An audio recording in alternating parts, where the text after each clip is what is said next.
So look at what a stadium generates. A minor league, there's naming rights.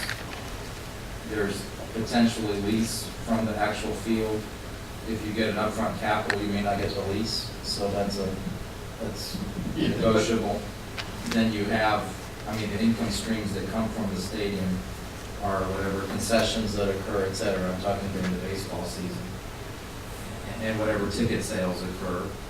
And then, I'm sorry, advertising, I think I mentioned naming rights for the stadium, et cetera. And then obviously whatever opportunity there is to potentially use the stadium non-baseball season. So Concerts. using those other models, so there's however many, 30 other little small cities that do this, is there an average? That the local government who owns a stadium gets in revenue?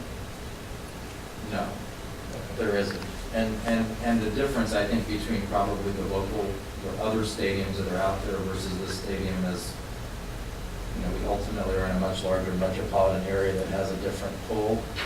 I don't know that, you know, the symphony plays at the Daytona Beach Stadium, for example. Whereas if they went out to a venue for an event, that might be something that's ideal in fall here, you know. So that's a different kind of opportunity, I think, from that sense. I guess my question then, to be clear, is you don't factor that in, or you are figuring that out? Is it a nominal amount? We're figuring that We're out. figuring it out. And it's not, it is not a nominal amount, and ultimately, for me, it's the return on investment on what would be something over and above what you would look at to cost to acquire, to partner. I mean, ultimately, this is first and foremost, the economic benefit that comes from a place like this is outside of the park. And that's what you have to look at this, is ultimately, is that a good economic benefit for something outside of the park?